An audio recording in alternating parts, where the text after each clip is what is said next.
Five. Right. Right. Here we go. Inside. Inside.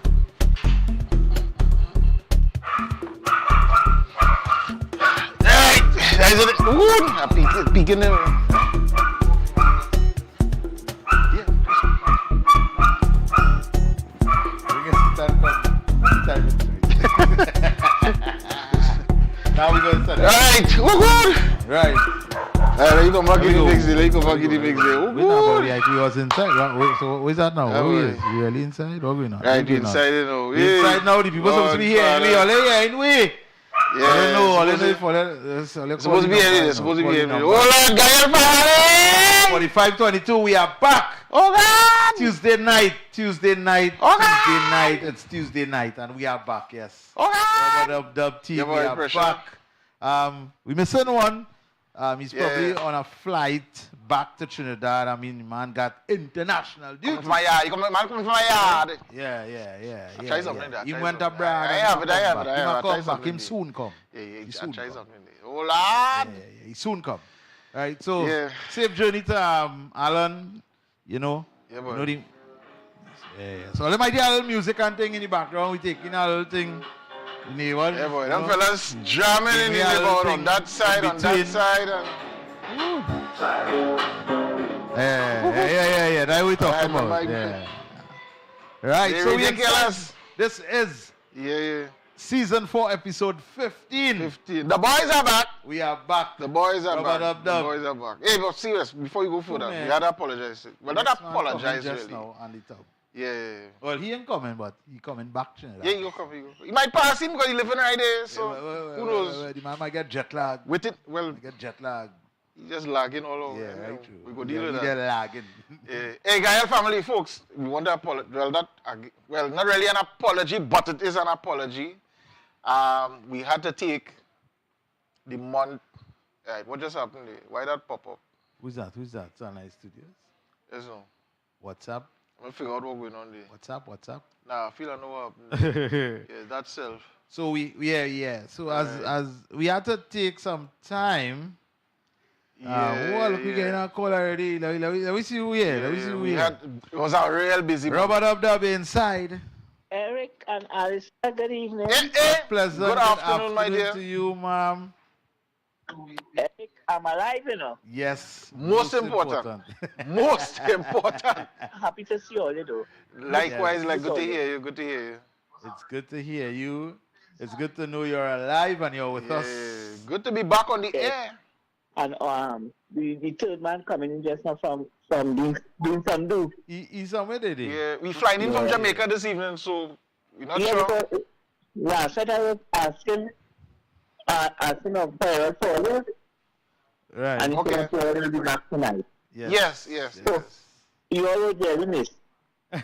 Thank you. We miss being on air too. To be honest, I we miss appreciate the it. interaction. Right? and stuff.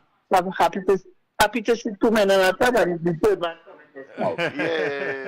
Yeah. We have some other men coming too. Eh? Yeah. All you know, Interesting show tonight. Yeah, real All you interesting know show. how we just do it. Yeah. Right. Strong.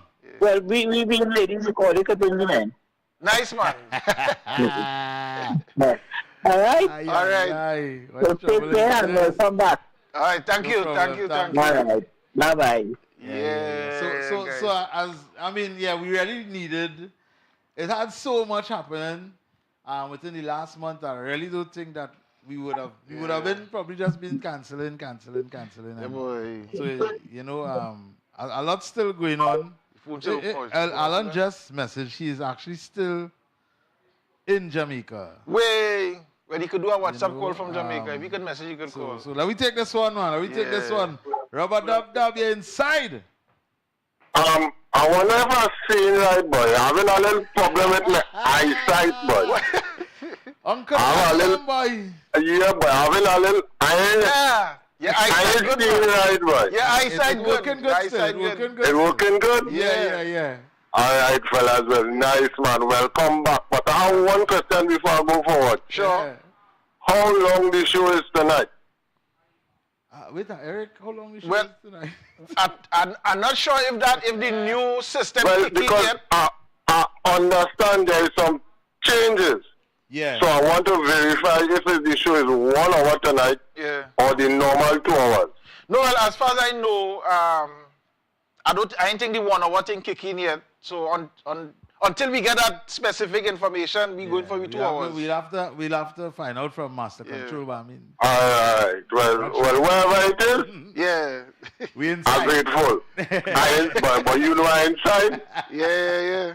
But I miss this bacchanal, right? Really? All you know, boy, this time I seen, but what is going on, boy? I missed all the little lacquery and all kind of things.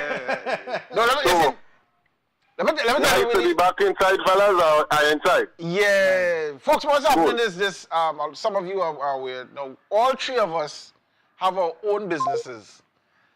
So, of course, Sunlight Studios is me, so we have this, and we do a lot of other stuff outside. Alan have Million Laughs Entertainment, so he had a series of shows and all that kind of stuff. And then Alistair has this thing happening. He's a DJ and a songman and all that kind of drama.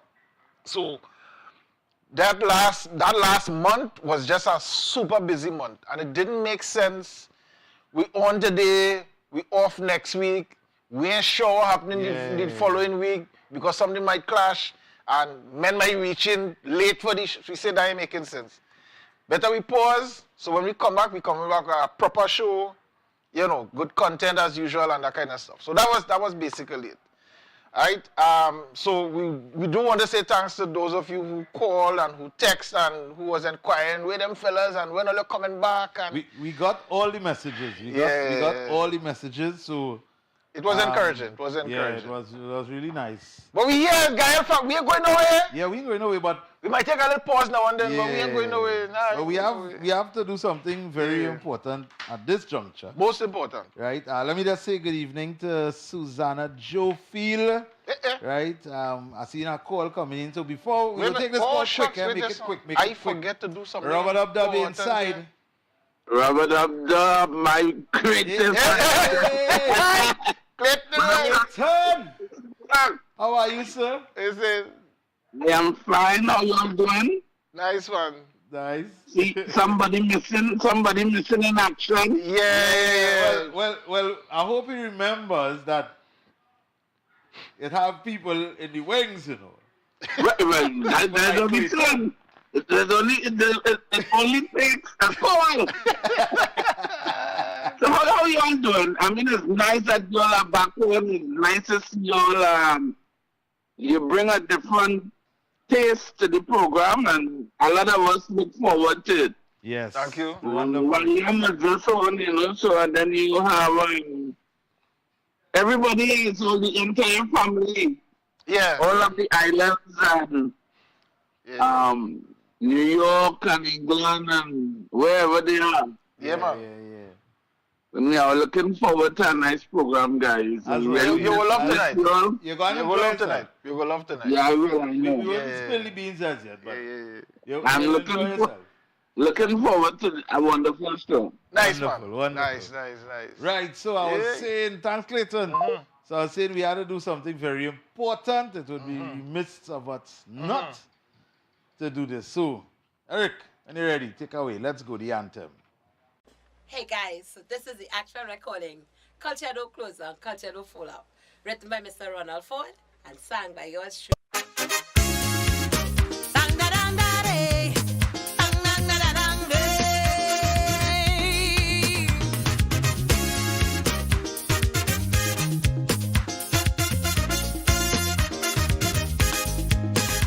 You never know when a comedian serious or joking. The country was shocked to see Errol Bareback crying.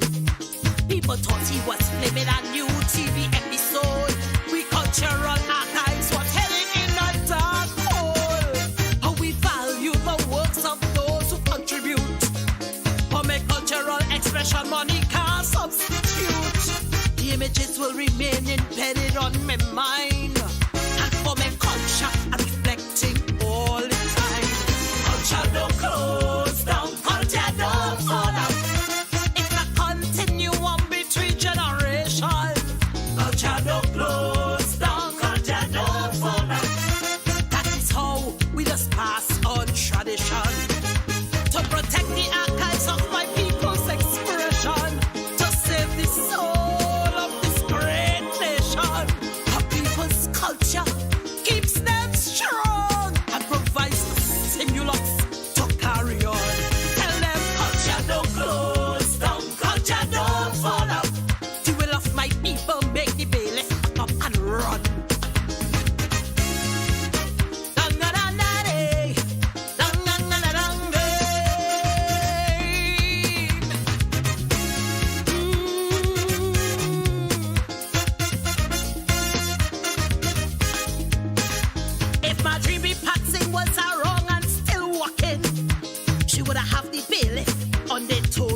running.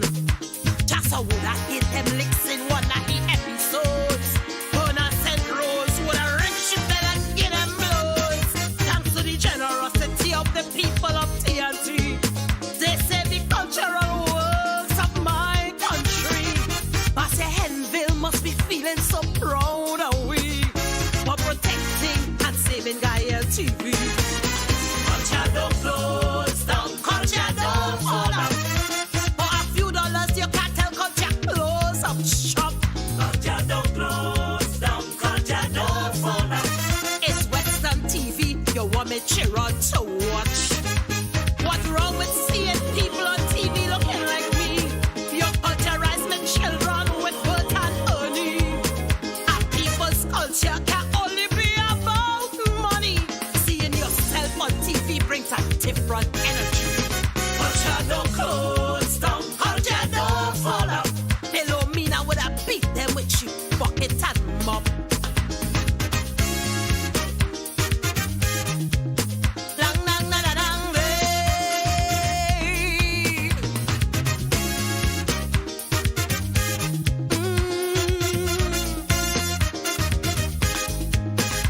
If Mr. Roscoe was in the mansion that fateful morning, that is where the archives would be storing. Tyler Strady would have come bushy things in the kitchen. Sprang along would have give them a good tongue lashing. It's a serious lesson that the country learned. Your cultural archives must have a permanent home. By the evening they had to leave Gaia TV alone. The power of the people paid off the loan. Tell them culture don't close down, culture don't fall out. Monetizing cultural assets could be rough.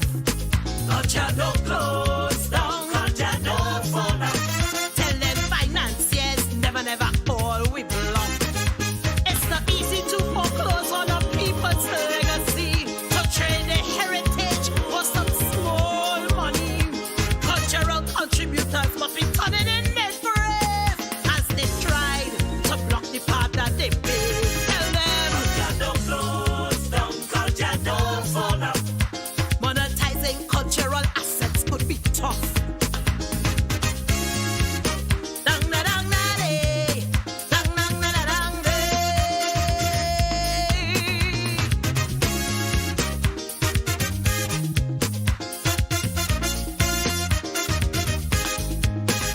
Kyle was the stomping ground of the great sprang along. Tony Hall, Christopher Led, and Wendell Etienne. So much room and start as a platform to perform. How we cultural legacy would have carry on. We thank Errol Fabian for standing strong and reaching out in the time of need and desperation. Thanks to the people for their contribution to the Gaia TV on its way building back strong.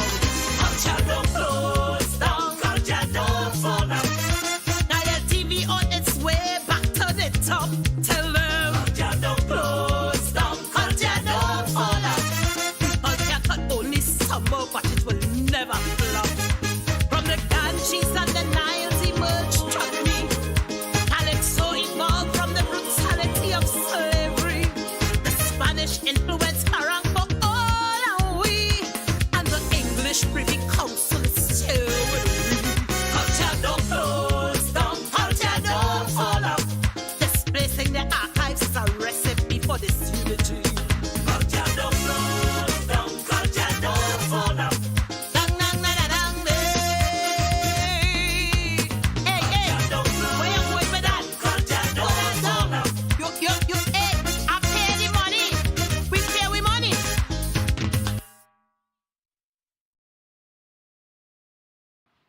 Right. We pay we money. Yeah. Culture don't close down. Eunice, how you going, girl? We What back money she pay? inside. What money she pay? She pay she money. What money she pay? Who, Eunice? Yeah, why not? Where she pay money? But I she say this up. We pay we Who she- money. We pay we money. So You know who she pay? So I know what money she talking about. Nobody pay me. I know.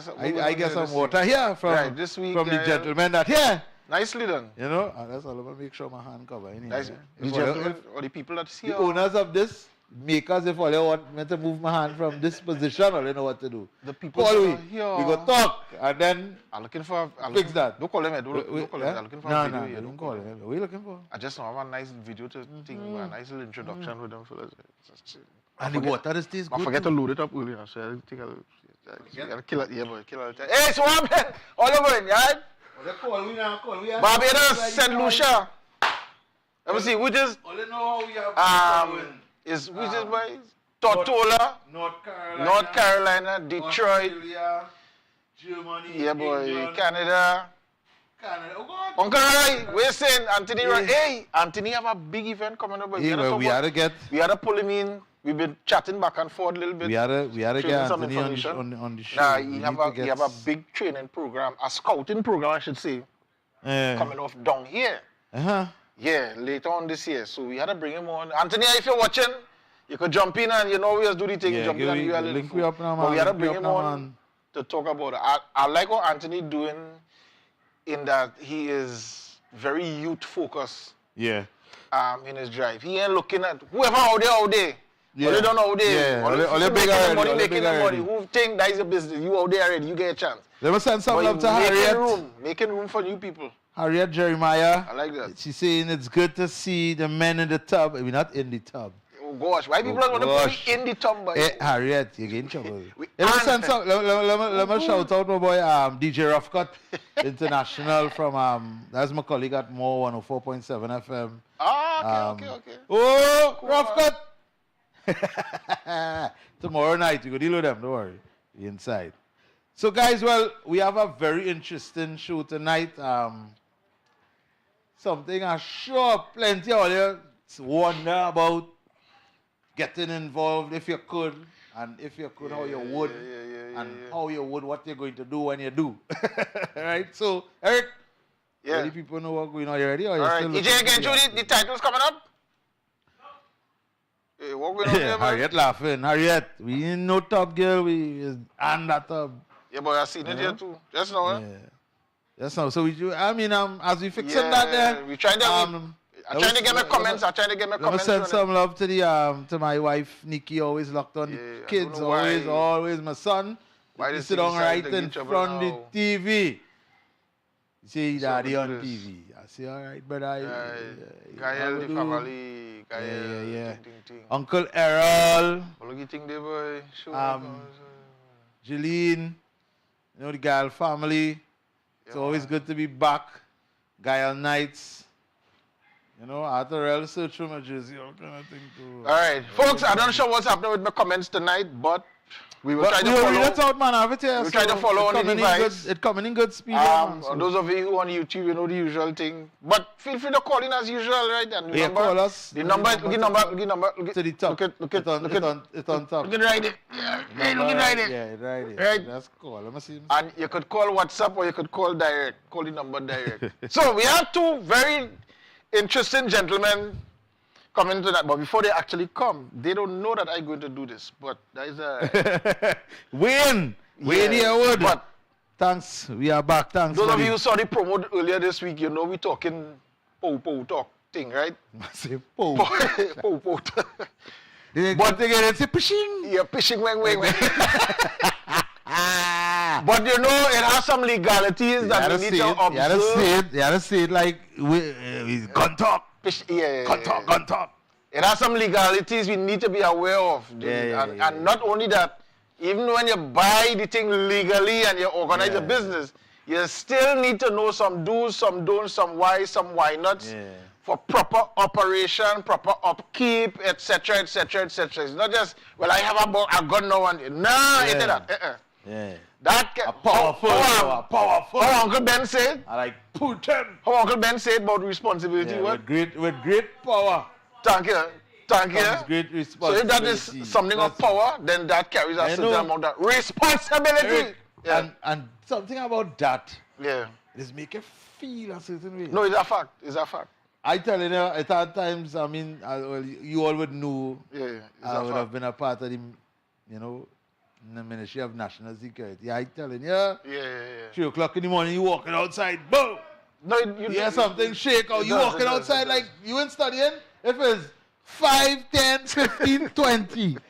You going outside, you know. Yeah, because you loaded. I You get ready. myself like that, and then afterwards I'll be like, but wait, what kind of thing? Yeah, nah, you understand how you head on. You could get catch. Wait. So You it's get serious, caught it's serious. So we will get the information tonight. Yeah. Well, we have it. We're going to bring it to you. Right? So, Eric? So before I say who these people are, take this. I want everyone to shoot straight and have fun. Thank you.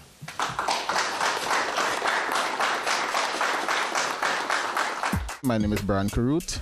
I'm the Chief Range Safety Officer for today's operation. There were team and individual competitions taking place. In the team competition, there were 5 stages.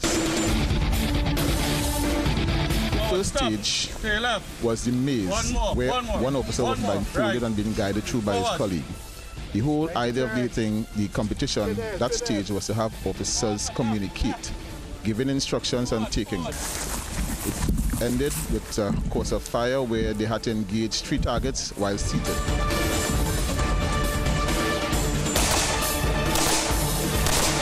The second stage was also a communication-based stage, where the officers had to engage several threats through a window.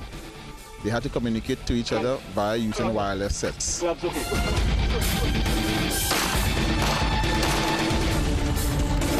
fourth stage was an information stage, where the officers had to run and engage targets, several targets, and engage in a couple also, attaining points in that division. The fourth stage was barricade, where officers were given the opportunity to practice using cover while engaging threats from different angles from a kneeling position at varying distances. The fifth stage was a marksmanship-based program, where at 25 yards, officers had to engage balloons with no-shoot indicators, which would be different colored targets.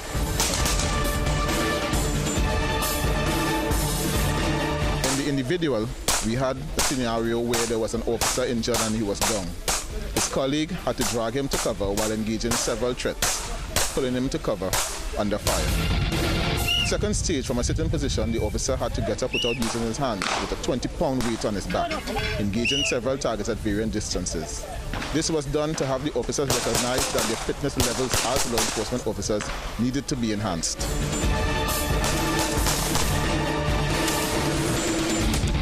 The third stage was using cover at a low angle. Officers were shooting from a low position, approximately 8-12 inches off the ground, engaging targets several yards down range. The last was a simulation of a duty patrol, where an officer was sitting in a vehicle engaging multiple threats at an angle through his open window. The last stage, culminating the entire event for both divisions, was the fastest draw in TMT, where you had 1 round to draw and fire from your holster from a retention position with a retention on the firearm. The entire course was organized on the basis of having officers recognize the need for training, the type of training they need, and the proper mindset. And I must say today, it was demonstrated that the law enforcement fraternity in Trinidad, there are a lot of professionals, because there were stages where penalties were awarded to teams, and the officers were honest enough to admit that they had caused infractions, thereby awarding points to the other team.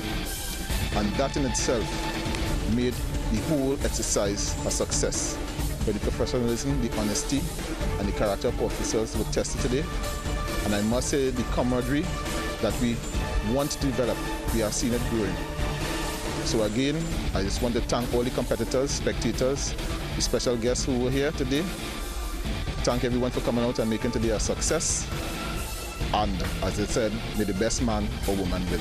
Thank you.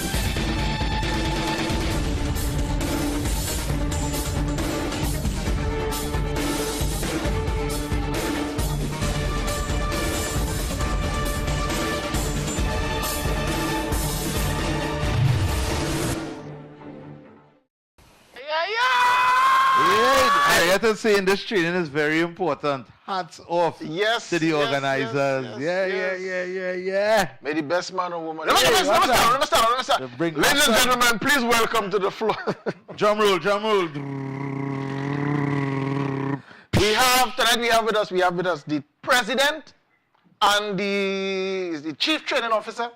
Is that? Yeah, the president and the chief training officer of the Firearm Instructors Regional boy. Association. So we're talking all up the road, boy. yeah, all Barbados, St. Lucia, all them kind of things. So please welcome our guests tonight, folks.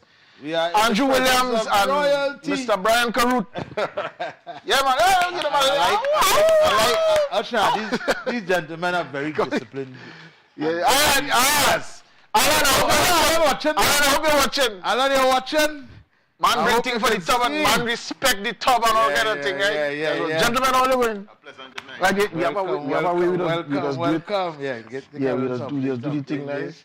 Yeah, right, Santinize yourself. Yeah. So welcome to the show. Welcome to the show. See again, a lot of claps from Anastasia Francois. Yeah, she's clapping. Yes. Yeah. So these are the guys responsible for what that little short video where you just saw with the different law enforcement agencies. I mean, that looked like real fun. Well, you take me back some years. Yeah, I feel like I'm ready tomorrow, you know. I'm ready tomorrow. So I mean, guys, all you don't want to fight, anybody could talk and things. Yeah, well, how long ago that was? That was 2010. Way. Wow. Yeah. Wow. All you notice here, this man who was talking on the video. With the mic, you know. All you notice. I pull a Zoom meeting with them and they make it other times. When he call his name, I say, but Brian Carruth. Say what on the video. Yeah. But gentlemen, it's good to have you guys here. Good to have you guys here. Gael family. Yeah, so tell us a little bit about yourself now. Andrew, Brian, who want to go first? I'm a retired law enforcement officer with 38 years experience. And I've been in the training fraternity for the past 30 years. Oh, okay. Wow. Law enforcement, that is. Yeah. Not sport. Yeah. And I'm certified internationally by Idealis Okay. as a training instructor, Yeah. firearms training instructor. And the organization actually was formed in 2006. Okay. That time it was the Trinidad and Tobago Firearm Instructors Regional Association, not FRIA, no. Right.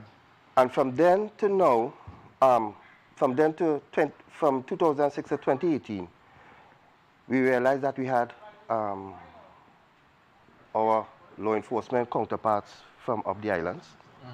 So we decided to rebrand it Okay. to the Makes Firearm sense. Instructors Regional Association. Yeah. So we include everyone. Everybody. Yeah. One love. Yes. One love. And this is a Caribbean thing, Yeah. right? And tonight we are here as not instructors, but as servants. We are here to hear the questions from the Gael family. Yeah. And to pose questions too. Yeah, only look the number there, right? Yeah. Look at there, right? 45, 22. And Right? Yeah. before I hand over to Brian, I want to say a pleasant good night to the Williams family. My wife, who is watching, for the past 40 years, she has supported me Wow. in my Nice one. quest. And I must say, thank you, Mrs. Williams. Nice one. Oh, by the way, the gentleman who called earlier, he's a Williams too, eh? So I don't know if you might be related. I'll sure you go call back. All right. We must see, right? Go ahead. Right? My daughter also, who's in Miami, she's Border Patrol. Yeah. She's logged on. Well, look, thing. What's her name? Border Patrol. Solange Martin, a.k.a. Stinky. Good, I can't say that word. Welcome, Solange. You can say that. Welcome, Solange. We will not speak. Welcome, Solange. Yes, Solange Martin. Yes, ma'am. And that's me in a nutshell. I will hand over to Brian now. Yeah, man. Well, thank you. Again, good night to the Gile family. Brian Carruth is the name. I've been in law enforcement for 30 years plus, and I've been a firearm trainer approximately 20 years. Wow. I am also certified internationally by Idealist. And as we go on in the program, you'll find out who Idealist is and what they do. Right. Basically, as Andrew said, we're here to assist. We have a little saying in the organization, we don't advertise, we educate. So we come to share information and get information from you to help us build going forward. So Well, on that note, let's get the ball rolling. Robert up the inside. Thank you very much. Thank you very much. I am a septuagenarian. I serve in the army. I serve in the police service. Okay. I would like to talk about getting. I get frightened. What do you use? You know? Yeah. Yes, ma'am. I want to get back in these perilous times. How do I go about joining your association? Do you assist in getting a FUL? I like to get a FUL. You know, before the states had guaranteed that for me for all the years. I was in veteran and you know, but now I think I need to have that level of protection for myself and my family. Any advice? Okay, well, two things. To be a member of the organization, because we are registered to conduct certification for farm instructors, range safety officers. So it's an instructor-based association. There is also the Trinidad and Tobago Pistol and Shotgun Club. And as we go along, you'll get information into that. The assistant for the acquisition of the firearm, all we could do probably is to give you a breakdown how to go through the process. We don't have pictures yet. So, what I'll do, I'll hand over to Andrew and he'll give you a breakdown as to how to the process to proceed with to acquire. All right. The first thing you do, you go to the government pantry. Get the form. And get the form, a Form 1 and Form 16. Yeah, trying to circumvent all those.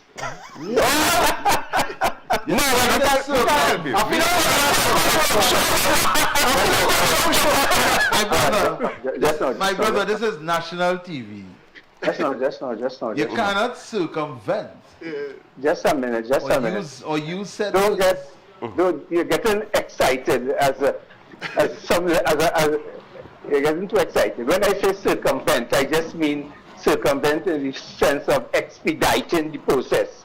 I don't mean anything illegal. And you see, the word circumvent will give you some trouble. You must have a dictionary nearby.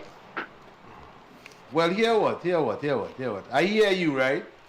The process is the process. None of us have the power to speed up the process or slow down the process. So that's the first thing you have to understand.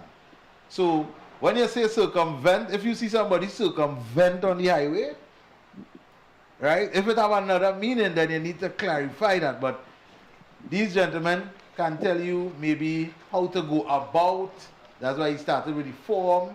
What is the next step? That type of thing. Expedition, my brother, you would have to call probably the commissioner of police to have your request expedited. Yeah, okay. A piece of caution. You mustn't get so excited. No, we have to, because we have to be very cautious of what you all saying on international TV. And I was just corrected. This is international TV. This is not. Yeah, this is what I mean. I mean, they stretch the thing further than it really should go, man. Yeah. So, but you understand what we're saying, though, and we understand what you're saying. Yeah, you take it easy. Nice, man. Right, nice. Yeah. So, all you call we. That was the third party there by the chance. If you give up Alan. Yeah. Easy third man. We had the calls coming. Alan, don't just text alone and you can call him. Robert up inside. Yeah, your voice. Good night. Good night. I noticed they mentioned certified instructors. Could they clarify exactly what that means? A certified instructor is a person who have been through a course of certification. And certification means that You went to a school, they certify you, they give you a certificate saying that yes, you are certified. But that doesn't stays there. You must be recertified every 2 years.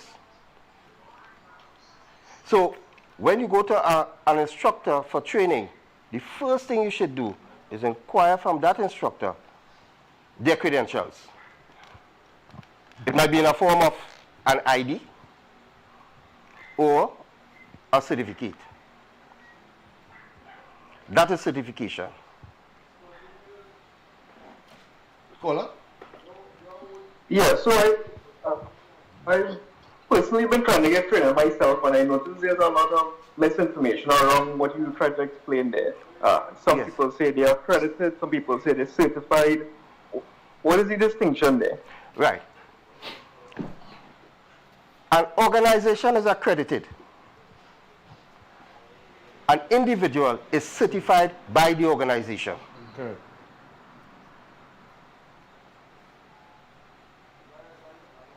Correct is right. You got it there, caller? You understand there, caller? So it's just like a regular school, a university. They go through what they call the accreditation council. They are accredited, and then you go to them. You learn what you learn. You will be certified by that institution. And it's the same thing with the gentleman here tonight, right? When it comes to the, let me just put this. Let me put this out in black and white so people will understand. The gentleman cannot help you in obtaining a FUL, right? They can explain the process to you, what it takes to, what you would have to do. Expedition, expediting, anything, that is not what they do. They train, as they said before, in use, technique, sorry, all of the nice things. If you know about firearms already, it's good to learn new things. Firearms change ever so often, all kinds of different things. So tonight is not about FUL. So you would right now there's something going on in the courts pertaining to that FUL thing. So we don't even want to go too much into that, right? Because that, right? Yeah, their procedures. I guess let me rephrase my question. Are all instructors essentially certified by your organization? No. And hence the reason we are saying, when you go to an instructor, ask the instructor for his or her certification as an instructor. Don't just take my word for it and say, well, I am an instructor, so you're coming by me. No. Ask the instructor for his or her certification. And as we're on that certification thing, Mr. Brian, the other day you was telling me something about what? It is, boy. What was it you was telling me about? I tell you about so much things. You have to give me a touch stuff from it up. All right. Bring back that particular memory. All right. All right. Does somebody who is a sport... Just now, but first of all, I want to throw out a question because everybody asking us questions. Right. So, anybody could give me a feedback as to why would you want to apply for a file? Robert Abdab inside. Welcome back. Thank you. I've turned the program here and with a technical question. Sure. How about inviting the public who are not licensed firearm users to come and get training to use a firearm? Thank you. Now, we have to work with the laws of the land. And if you are not permitted by law to handle a firearm, you and I will get in trouble. But there are other areas that you could work with without even handling a firearm. Again, a lot of people just think about the firearm as a first and our only choice. But simple as it is, what about your situational awareness? One of the most important things people have is our mindset. Coming back now, how much of us prepare or are prepared or plan to defend ourselves? A gate and a camera is not a plan. How much of us actually prepare and plan for our defense? So the challenge, because of our laws for persons who do not have the authority to handle firearms, it is challenging, but there are other areas that you could develop for your own personal defense. And in the situational awareness program that we do, it covers probably almost everything that you might encounter in your daily life. Driving, buildings, and there are a lot of things we have seen on television and the news that situational awareness would have given you an opportunity probably to respond faster. Running is the first form of self-defense man who had, you know. Now, it may not be the practical and best thing for you, but because of the laws, we have to work with the laws. But again, if I have a family of 5, there are 10 pairs of eyes that could help us. There are things you could do in your home to develop your own personal safety. The firearm would be an added tool, but if you don't have it, that doesn't mean that you're just going to say, okay, let anything happen. So that's the challenge we have to work with. But there are ways and means of working to enhance your ability to protect yourself otherwise. Remember too, there are people who have firearms and they would still end up probably on the wrong side of things. So the firearm is not the know-all and end-all. There are other factors you have to take in consideration. I hope that would have answered. Yeah. And you see, I like the name of the program, situational awareness, because most of us, and you see people going simple as walking down the road with these earbuds. They don't even have a clue what's going on right around them. If somebody following you, if somebody marking you, and as they see you look to turn around, they duck in a little corner, and you know, is that some people, they literally seeing you coming towards them, but they're on their phone, and they wouldn't even step. You have to make sure. And go to the side. Garcia Williams, good night. Right? And so I like the name of the program, and it shows, it tells exactly what you need to, how you need to be. You need to be aware, not just of your surroundings, but of the situation you could end up in, and what you're going to do if you do end up in a situation. Because it's not just about having a firearm to say, well, you're going to protect yourself, because that's the last line of defense. If they understand how the law works. That's the last line of defense. Because it's not like I have a firearm, somebody walks through my door and go, no. It doesn't work like that. It doesn't work like so you have to have the mental capacity and understanding first to even reach to that stage, because some people feel, I'm going to get me a fuel, I want a firearm. But mentally they're not ready, because they're thinking, I will have this, I'm safe. That's not even that's not how it is. And that mental aspect you speak about is one of the most critical part that we try to bring to people. And again, I throw back out the question. All those out there who would say they want a firearm, what would be the main reason you want that firearm for? So if you could get probably just out of 5, you can see what the majority so the question is behind it. Why would you want a firearm? And any 5 callers, let me just, it's just to get the thoughts that we hear. Why? Call us, while you waiting on the call, I just wanted to throw this up, because somebody asked a very pertinent question with regards to certification and accreditation and that kind of thing. So just so you all be aware, this is Mr. Andrew Williams' son. Let me come back. And let's start with this man. You know, to be like, I was reading it now, and then I was like, wait now, but I'm American. Yeah, thanks. No, listen. You know, to be have this revolving bookshelf, we have like 4 things, and you know, like a tall thing, and you rotate it, and it's just books. It's just certificates. It's like a whole tree, just certificates, right or wrong. I said, but this man do real thing, boy. But seriously, this is one of Andrew Williams' certificates. I notice National Rifle Association of America. I notice what he's certified in. NRA Advanced pistol instructor. Not just a pistol instructor. Advanced pistol instructor. Look at this one. Chief Range Safety Officer, National Rifle Association of America. Law enforcement firearms instructor for tactical handgun. And I know that word will come up later on. You know, people like that. Tactical, you understand? Yeah. We don't, thank you, Stefan. We don't advertise, we educate. That's exactly. Right. That's right. Look at this one, National Rifle Association again. Let me give you one more. And we have others. I ain't going to show you all, but you might have others. Has completed the individual tactical skills training program. So the Special Forces Group Airborne. Show this certification.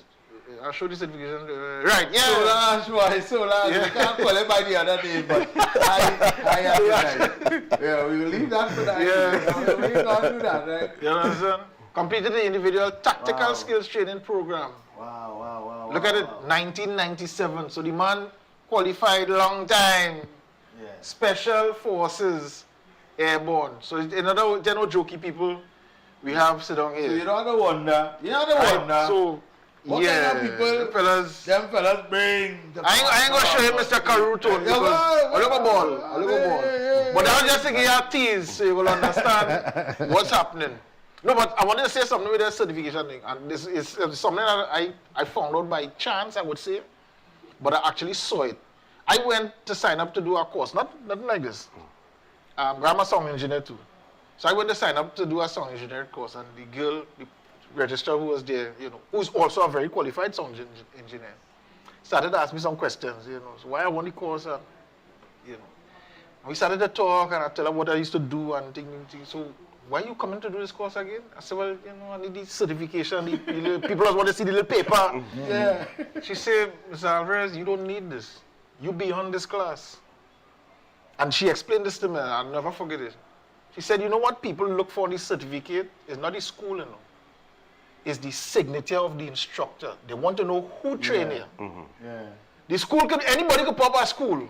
Yeah. But the school itself doesn't say anything, you know. The school only has credibility based on the instructors that teach them. You know. You could put Oxford or whatever to your name and have some fly-by-night teaching. That ain't worth nothing. And I actually had 2 calls. One was from, well, I wouldn't call him, but one was from a television station and another from a production company. Because a couple of the guys who I trained went there looking for work. Right. And they called me, Mr. Alvarez, we have a certificate here with your name attached saying that you trained so. Could you verify? And I said, so it's true. Yeah. They didn't make any mention about the institution. No. Who is the person that trained you? So that is what is the weight on the certification. Captain Waffles is saying, I want a firearm to go IDPA. So and learn to defend. What is IDPA? You need to. Who's Captain Waffles? You no, but I just want to underscore the point. You see this here? Okay. They are based in Cuba. National Rifle Association. Right. But you see that piece in the bottom there? Yeah. With that scribbly thing? Yeah. That is what they look for. Mm-hmm. That is the weight of the certificate. Forget all the fancy thing on top. Yeah, he went to the institution. But it's that person that gave him, that passed on the knowledge to him. That is the weight. Mm-hmm. So a lot of, I just say that a lot of you like to get certificate and they feel that. No. That's what Andrew is saying. Verify the person who claimed to be an instructor is actually certified to do that. Because anybody could come up with a piece of paper, you could do on Photoshop and all kind of things, and create. We have scenarios where people get doctorate online, never do a course, you know, but they had doctorate. So you just jump over and spend 2 weeks doing something, and all of us use a firearm instructor. Never touch a gun in your life. Nah, it don't work. And to add to that, I like to call the proof in the pudding. Yeah. After you see the certificate, if it's verified, check the pudding and see where you're going. Oh, God. Yeah, because the certificate will say one thing, but the delivery is something else. Yeah. So always check. So it's a balancing act. Yeah. Certificate plus what you really want. Harriet said education is important, especially in this area, because the firearms sometimes end up in the wrong hands. Quite trick. That's a whole different, a whole different ball game right there. Well, I say it's only one response we get, so I'll just jump the question then. Everyone out there on FUL who's listening, the Guile family. They go to FUL. We're asking you now, the purpose of the farm is for defending yourself. I believe that was the last text was, right? To defend yourself. Yeah. So we're taking it that majority of people would be for self-defense, personal protection. What it is do you feel that you need to say that you are competent to have that farm in the public and at your home? So again, just 2 or 3, 4 or 5. Give us an idea, feedback, what you feel you would need to say that you're competent with the farm that you have. Are people thinking? And don't tell me proper training. I want to know what is proper training. Yes. Yeah. Well, call us up. Well, repeat the question one more time for them. What it is do you feel that you would need to say that you are competent to carry that firearm for your personal protection? What type of training?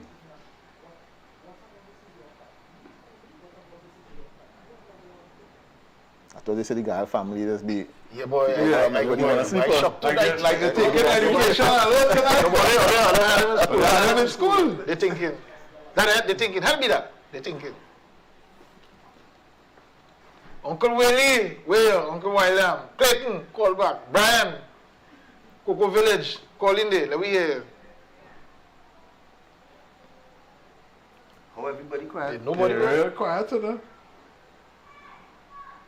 I would need to feel confident to handle my farm without being scared of it. All right. All right. Yeah, we getting somewhere. Good. We getting somewhere. Captain Waffles. So you definitely need to get in contact with these gentlemen. Because that's what they do. They will bring that level to you. Let me you will have to be inside. I don't think after.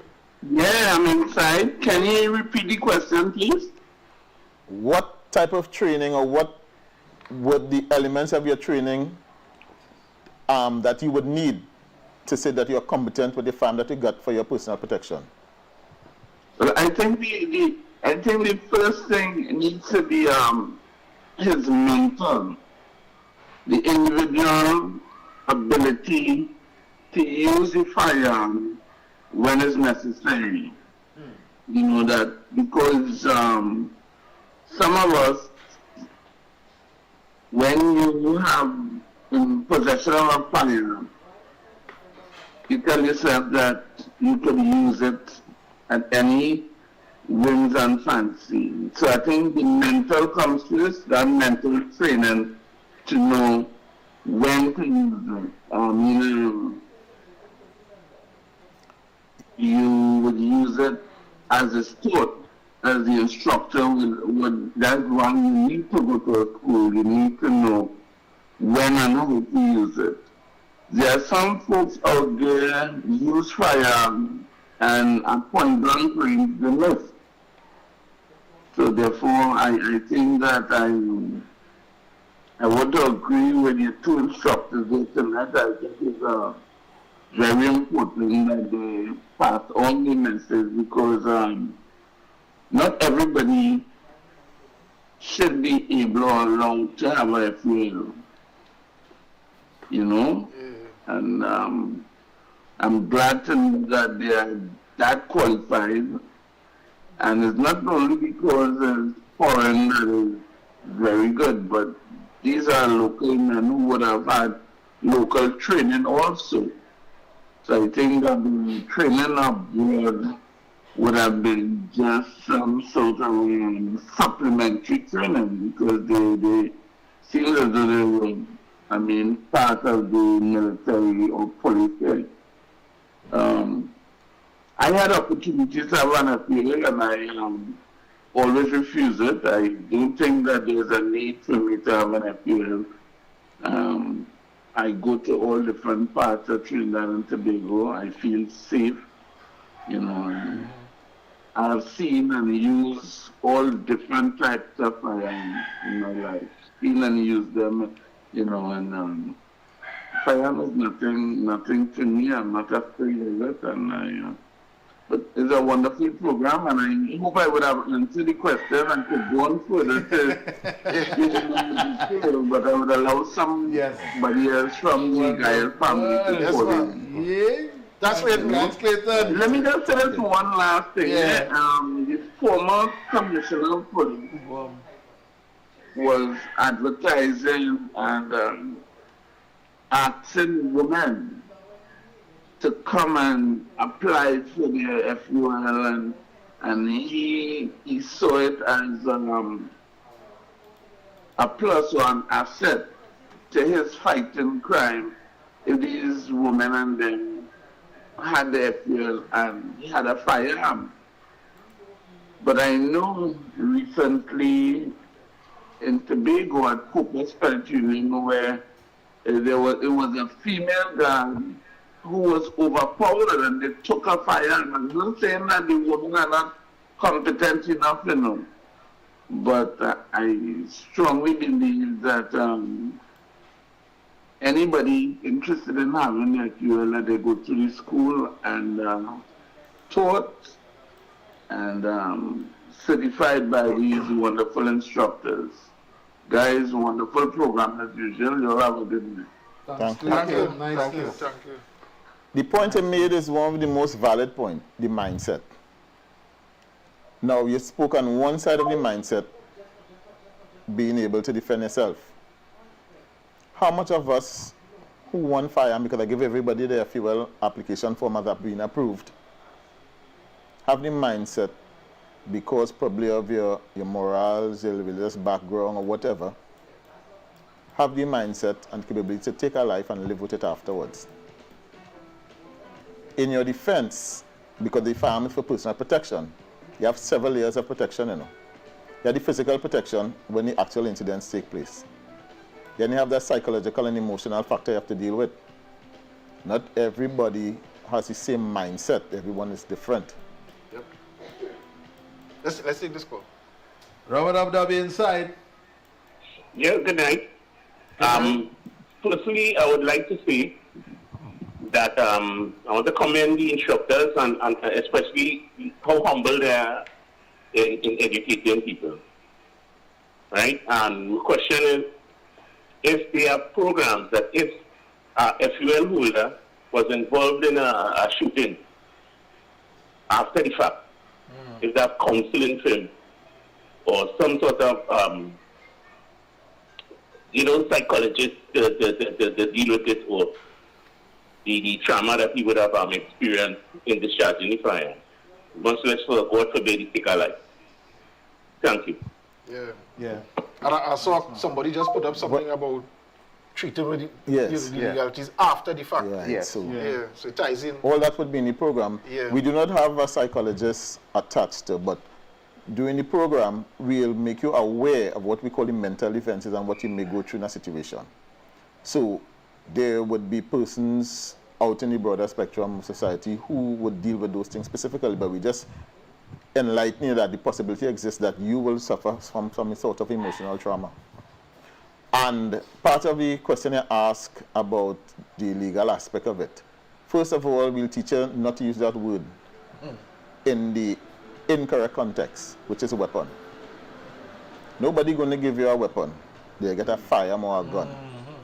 Every single shooting that you would take place or engagement take place as a FUL holder has to be defensive. A weapon is a tool of offense. This is a mouse here on the table.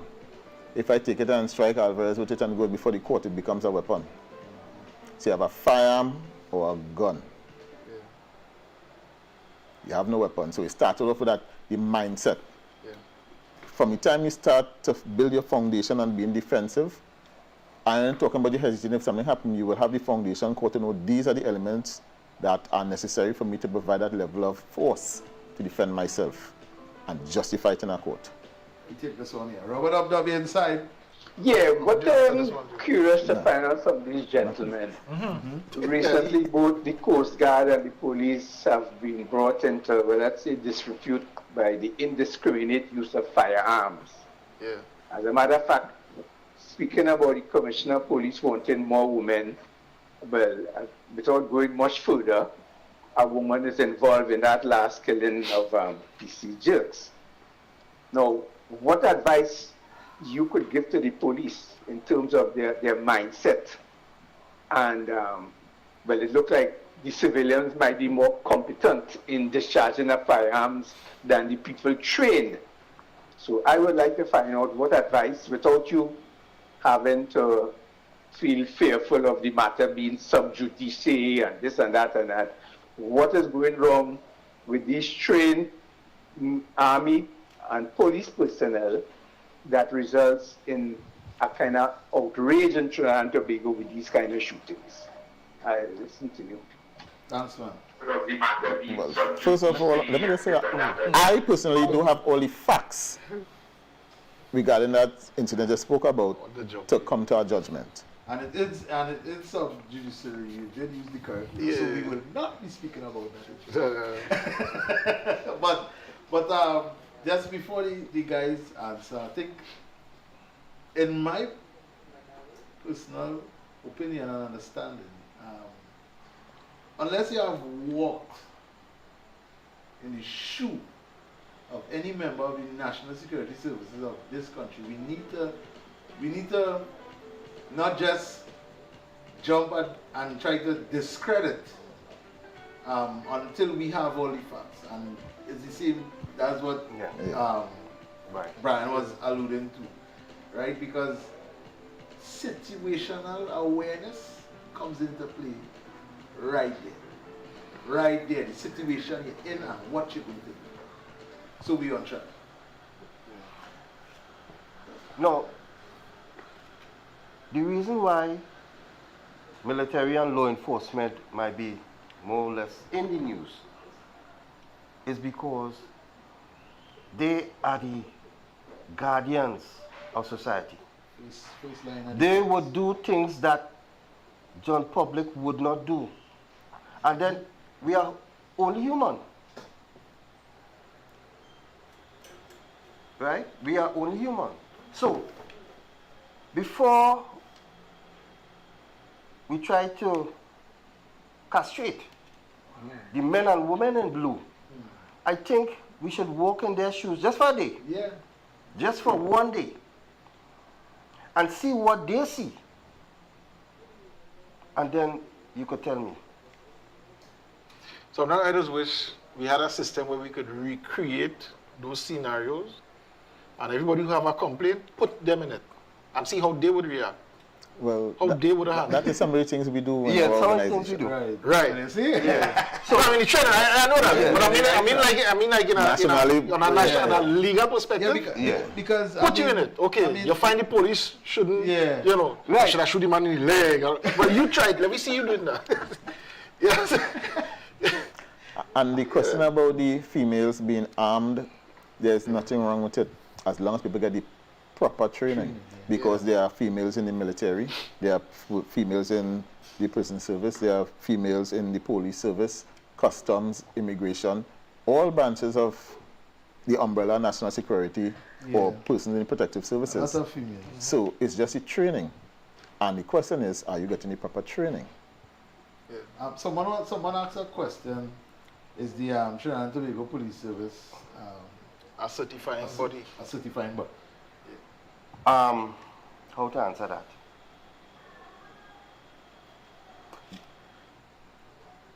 I cannot see. In my knowledge, the Police Training Academy is now an accredited body, right, under the Accreditation Council of Trinidad. So it means, I'm not sure how far back it would have happened, right? But I believe once you do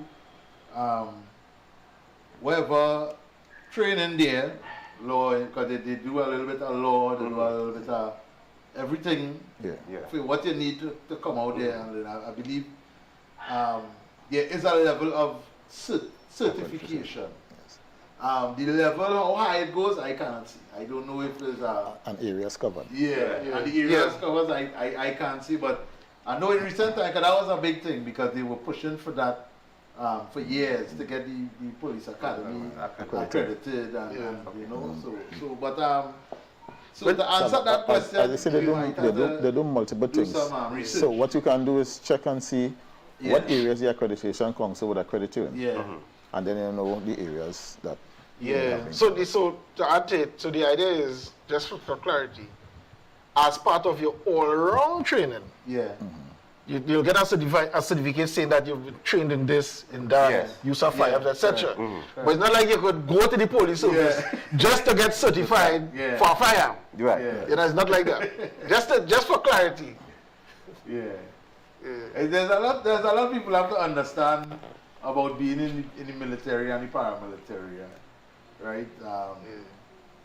Anyway, but we wouldn't get into that. For instance, but no, it's a good thing because, for instance, as a member of the protective services, by default, because of your job, you automatically have a IFUL in that context. You don't have to apply for one. Of the job, You know, it comes as part of the whole package. But the minute you leave the service, you can't say, well, I was a police last week, so I had this firearm. Now you're a civilian, you have to go through the process to legally acquire FUL. Get inside, Robert. Yeah, there are 2 points to take up with the two hosts. One, the last thing in Rich Plain, Diego Martin, is not before the court. Nobody has been arrested. Nobody has. But there's an investigation going on. So. But that is not sub judice. Sub judice doesn't mean it's under investigation. Sub judice means it's under the court. So even if an investigation is going on, there's nothing to debar discussion. Nothing. It is an investigation. So the other point. No problem. You quickly mentioned the other host mentioned about putting the civilian in the situation of the police to see how they would respond. Now, they always tell you that a trained man is a cut above a civilian. So why, whenever military police into trouble, you want to revert to civilian status to see how a civilian would react, right? You, by virtue of being military and being trained and police and being trained, you are cut above the ordinary citizen. So why fall back now on that? You're still human. You're missing the point. You're still human. But I hear you. That is not the issue. You're still human. You are still human at the end of the day. But that is not an original observation. All of us are human. Exactly. But that is not meant to be a cop-out for any situation. So because you are human, you could get away with it because you're human. No, you clearly clearly you missed the whole point. It went way over your head. So, but listen, we don't want to drag out. We don't want to drag out. We don't want to drag out this. So instead of trying to attack me, understand that you are wrong. We're not attacking you, sir. And I am not wrong in anything I've said all night. You will. Thanks for the call. Thanks for the call. That is not what we're here for. Thanks for the call. Yeah. You clearly missed the point. You missed the point because the point is, and I said it, Andrew said it, until you have walked in that person's shoes. No, but the thing is, he said it himself. Yes. Then those persons are cut above. So if you know that, but yet you see them going through this, I mean, tell yourself, well, okay. You understand what I'm saying? So let's just play devil's advocate because we're not dealing with that issue. So you have been given, as a citizen of Trinidad and Tobago, a firearm. And you have received that firearm because they said you are competent. And a situation occurs where you use the firearm where you were not supposed to use it. You will be judged the same way because you are supposed to be trained. Same way.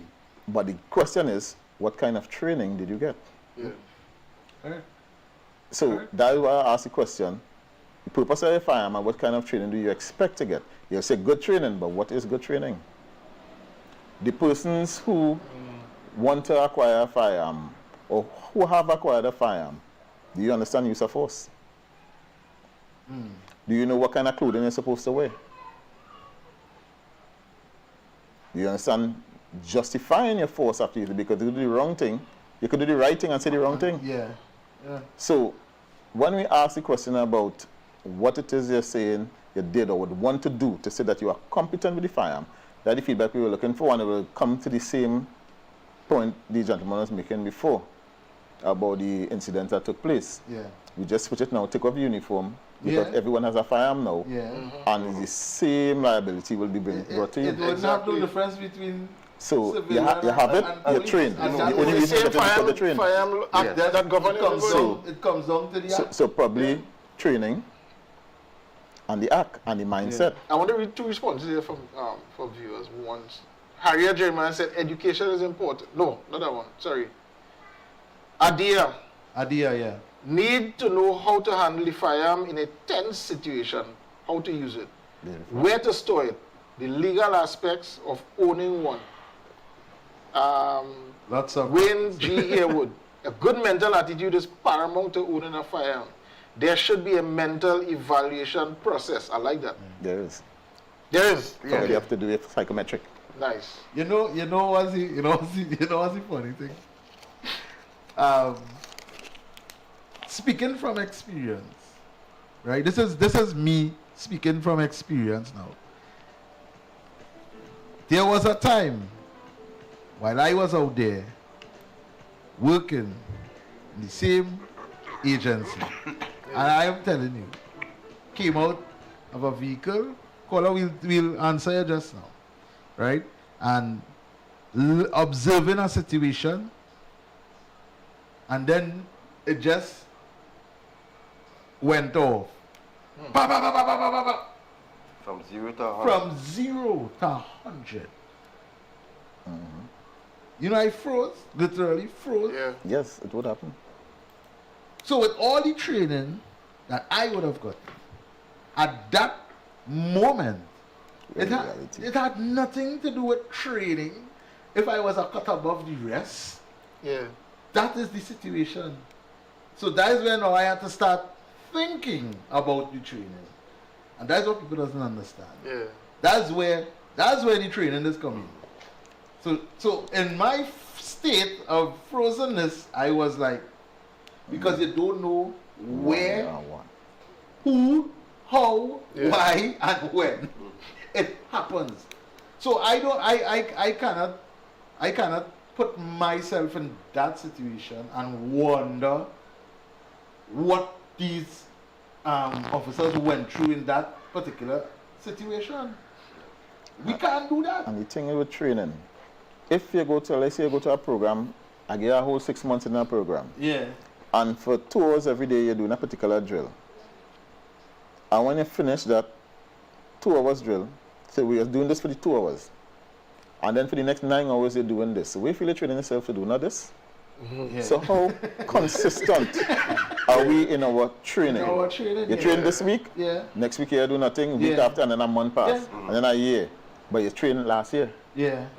You mind it all year, you know. Again, our age. You go and play football. Your mind telling you you could do that. And the body telling you, you have to be mad. Every 2 years. So as much as he's an instructor, well certified, he has to make sure and present himself. Keep himself. To be retrained every 2 years. No. But I support my wife. My wife. That's from New York. That's my auntie. Okay. So, thank you, Barbara. Auntie Barbara from New York. She created a training room for me. Yeah. So I do my training every day. 15 minutes every day. You see that? So you 15 minutes every day. So as an instructor, you have to train constantly. Let me take this caller. You inside? Yeah, blessing and night, gentlemen. Mr. Williams and Mr. Cruz. Good night. Good night. Good night, sir. Good night, sir. Just answer Mr. Cruz's question. I think as a SL holder, we're supposed to be able to learn about the law. Yes. The instructor is supposed to educate us about law, what we could do and what we can't do at a point in time. And fundamentals about a firearm, the use, how to clean, how to store. And a lot of people also need to know that they need to change their clothing also once they are FL holders. Because you tend to see a lot of FUL rulers out here with tight pants, fitted shirts, and they are showing. Bulging. So, yeah, they're bulging. So it's important for us to teach FUL rulers all these fundamentals and about laws. Very so. Yeah. Indeed. Thank Very you. good Thank you point, very sir. much. Beautiful point. You know, and to follow up on that, I wonder how many firearm owners even have a Firearms Act in their possession. Yeah. Yeah. That's a valid question. You understand? Yeah. Because there are different manuals based on, you know, but Yeah. the act itself, which is the law that governs all of us, the use of firearm, the when, the how, the why. Police, civilian, whoever. You know, yeah. How many of them actually have a firearm? It don't have a special act for police. It don't have a special act for civilian. Yeah. That's the law. The law is the law at the end of the day. That's where this comes back to. And as well as a little breaker again, I would like to apologize to my family, my wife, Diane, my kids, my children, because through the years, they have been the one supporting, because it is a long road and don't get no hassle. So I must say thank you very much. Just as a note, somebody had put up about storing the firearm. So, question now. You have a firearm for your personal protection. And by law, you're supposed to have a safe. Now, the thing is, do you know when an assault will take place? So, question, where if you have a safe, where would you have your safe? Most people have it in the bedroom. Yeah. Would that safe be open by a combination or a key? So, mindset again. Yeah. My comfort zone is my home. That's when I'm most vulnerable. Yeah. When you're in the street, this is you. When you're home, you're in front of the TV. Yeah. And your front door open. Yeah. So, we are watching television, and my farm is in the safe in the bedroom there. I have a gate, because I tell you, preparedness does not mean, or planning doesn't mean a gate and a camera. Yeah. I have a gate, I have cameras. But I have a 10-year-old son who's supposed to pour the garbage, and he didn't put it out, and you know daddy go quarrel. Yeah. So he sneak outside to open it, and as he open it, Mr. Williams and he going to tap and run in. Yeah. So I have a farm for personal protection. I have to run in my safe, get the combination, come back down to my living room. Now is the mindset. Yeah. If you ask for it, you have to learn to live with it. Yeah. I'm not saying each situation will be like that, but most people believe that if they have a fireman lock it when he's safe, it is safe. So best I didn't have one then. Yeah. So if you build a mindset and be comfortable, as somebody said, it will feel like that in the beginning, but afterwards it come like a watch on your hand. Yeah. Because I don't know how much we like to talk about home invasions and burglaries. If you look at the videos and things, you see how much time you see it happening at home. Yeah. So I had to run upstairs. I wash in my car. I had to leave the car, run upstairs, take out my safe, come back downstairs. Wow. So again, come back in the mindset and understanding the purpose. Yeah. And building yourself into it. I have a question. What is home defense? Because a lot of people apply for home defense firearm. And what is personal protection firearm? Is there a difference? Let's take some calls. Well, you call me. Look at it. And you know, Brian, as you see about home invasion, you know, I look at some statistics around the world. The average home invasion lasts approximately 3 minutes. It's 3 quick. minutes. Yeah. It's quick. I was like, I said, nah. Yeah, it's quick. So people don't know how much things can Done happen. in 3 minutes. You can get beat up, you can take your car, house, your jewelry, everything. And when you catch yourself, it's like, And in 3 minutes. You know why it could be so fast? Because I have planned. I don't realize that I get open, the rest on your phone, I plan to pick it up and run. Yeah. Your reaction time now is to catch up with me. Yeah. This is you, he really take my phone, I done down the block already. So do we really plan our defenses? And it's something citizens need to really look at, because I saw recently a carjacking right here. just the way they're driving in the driveway. All right, you have an automatic gate, right? You're driving in your driveway straight like this. So you're going straight up to your house, looking at the wall because you don't want to bounce the wall.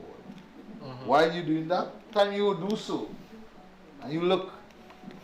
The man, I tell you, the car in the camera is seeing the vehicle going in the yard, and you see the car at time pull up, roll down a little bit, reverse, come back in front of the gate, and then they come out and run in the yard. And man on you already. They're on you already. So, and I'm glad they brought up, I don't want people to feel because you are trained, nothing would happen to you, you know. But it limits the possibility and increases your response factor time. Yeah. So awareness. And then again, a harsh reality that some might need to swallow. Even with training, everybody not at the same level. Everybody not at the same level. Because I mean, you saw the competition that we showed. Everybody didn't time up first. You know, so although all of them trained in fire, people were still a step above the other, as the case may be. You always had a variation. Robert, I'll be inside. Good night, gentlemen. Good night. Good night. Right, a lovely program. Thank you. I want to just share something here. Yeah. There's a podcast that is shown on YouTube, Active Self-Protection.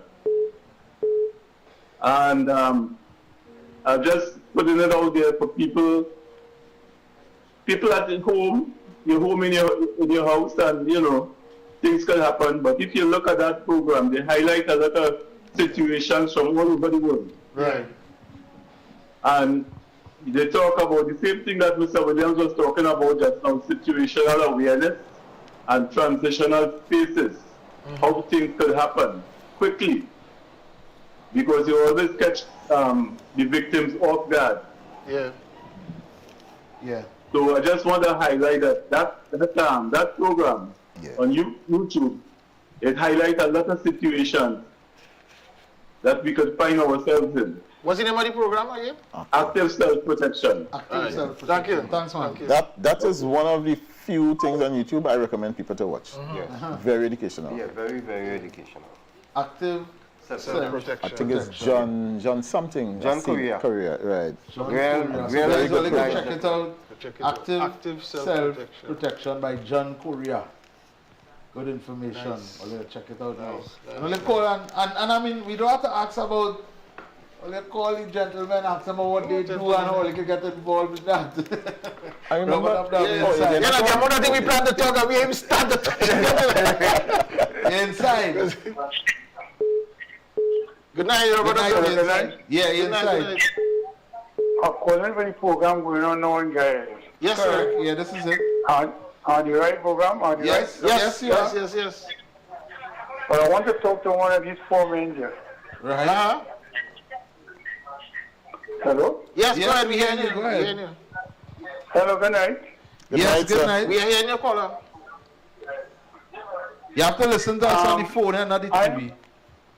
All right. I'm a trained, retired Special Forces soldier. Okay. A question I want to ask, and a lot of people do answer it for me. I own a personal firearm. Somebody run in my house to attack my family. I shoot them, I kill them. They take my firearm to do check on it and keep it for months. These people know what CSI do. In CSI on TV, they only take these shells to do ballistic testing. Why do they keep my firearm? Because they leave me vulnerable now to the criminals. They take my firearm, testing it. I want them to kill my family, I kill them. But they take my firearm for months. Yeah. Could you explain this to me? I often wonder why. All right. Thank you. Thanks. Thank you, caller. CSI Miami. Well, we don't wonder why. No. All right, go ahead. We also wonder why. Because here it is. You have IBIS. the IBIS test, which is the ballistic.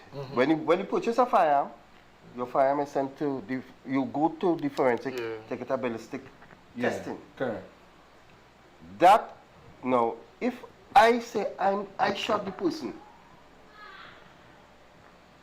the forensic is saying, yes, that firearm belongs to so and so, belongs to me. Yeah. Why do I keep the firearm? Yeah. And I think it boils down, everybody would blame the Commissioner of Police. But the Commissioner of Police is not to be blamed. He doesn't know what the investigator is doing. Yeah. So the firearm just sits there and nobody asks anything. The FUL holder do not write the commissioner and inform the commissioner, well, I was involved in a shooting. Yeah. And my firearm was seized 6 months ago. Can you give me any update on this? And if you write the commissioner, he would reply. Yeah. He would reply in 99.9% of the time he replies. Yeah. I want to answer that with a little joke. I heard this joke is a soldier was guarding a bench. It's an empty bench. And I put him there and, you know, he do his tour. And then the next soldier come and relieve him. So some civilian come through, you know, happened to be in the army base or whatever. And he watching, so he went to the commander and asked, why soldiers guarding an empty bench? Because you realize it. And a man always there. A man always there. Yeah. He went, you know, a man there. Every time somebody guarding an empty bench. So, I can't remember what was his thing. But you remember, that commanding officer, remember, he used to do it too. Okay. In his time. Right. So he called some old colonel who retired a long time ago. To find out why. Yeah, no, why it is thing the colonel asked, wait, that paint ain't dry yet? Well said. So we just get the unfortunately caller that is a lot of police, and you said it. Yes. They don't take the time to ask, they just go through because that's what has been done all these years. But nobody stops to question it to figure out, should this really be happening now? Is there a new procedure? Is there a faster way to... No, we just go through the same action. It's unfortunate that persons like yourself end up and suffering and for you know, I want to add by saying, make it your business too. Don't just expect they to get back to you. Correct. Because most people do that. They ain't call me back. Nobody say nothing. Make it a business. Make sure you have the investigator name, regimental number. And wherever he attached, get that information. So you can call, find out, try and make it your business. Thank you, Anthony Robinson. Robert Dub inside. Robert, just a quick question to one of the instructors. You said that you wouldn't blame the commissioner with the scenario just now.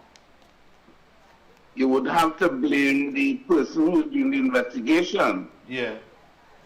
I would like to know who the investigator reports to.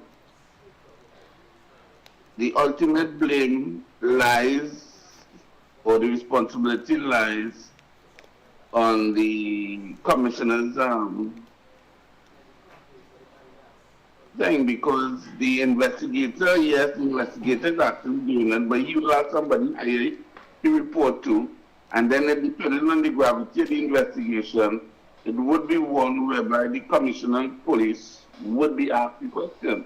Yeah. So he has the ultimate responsibility over the incident.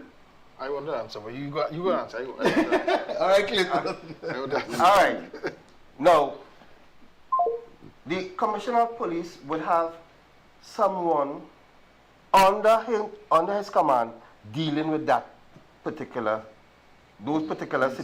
shooting situations. Correct. Right? The only way the commissioner would know what's going on there or inquire is if you, the FUL holder, writes the commissioner and make your situation aware to him. Exactly. He wouldn't know what He wouldn't know. automatically know what's going on. Make it your business. So if after 2 times you try and you're not getting the investigator, people want to quote then and get back the firearms. you take the next step. Yes. Which the next step would be getting the, you don't even have to reach the commissioner. You might even have to reach the, if you understand how the service works, it's steps. It's steps. If I am here, it have somebody here. And if it have somebody there, it have somebody here.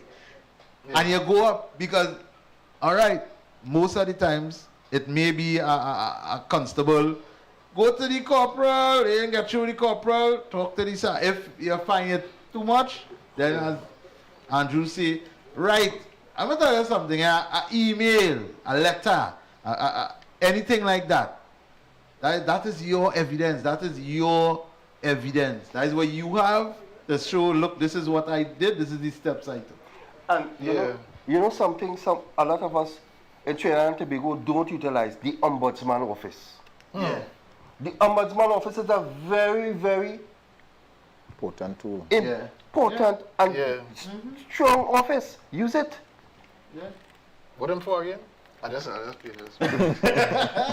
No, but seriously though, and again to add it, what we need to understand, guys, an investigation goes through stages.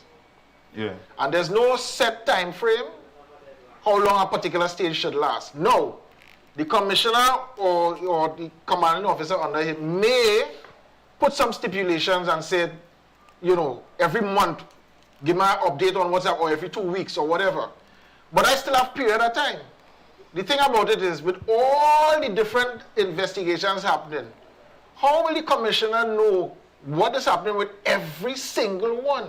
To know that, you know, as the case in the gentleman, that his firearm was taken however long, he may only be 1 of 1,000.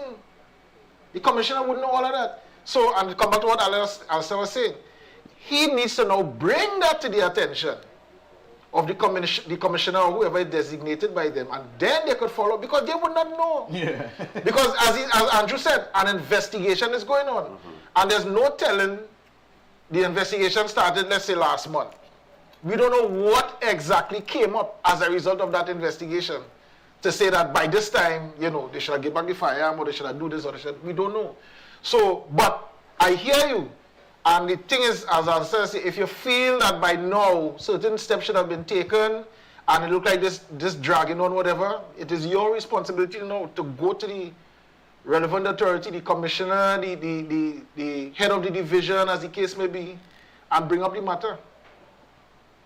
Someone is asking a question, Stephen Ambrose. Ambrose, if someone has a licensed firearm from the States, which means America, what would be the requirements to get an FUL in Trinidad and Tobago? Well, I'm wondering if that's what they mean, states. Well, or the state. I think, but the first thing is how you have to get the firearm. Well, this is why I kind of confused. To get the firearm out of the state. Yeah. And into the country. The states, you mean? Yeah, I think he means the states, the United States. All right.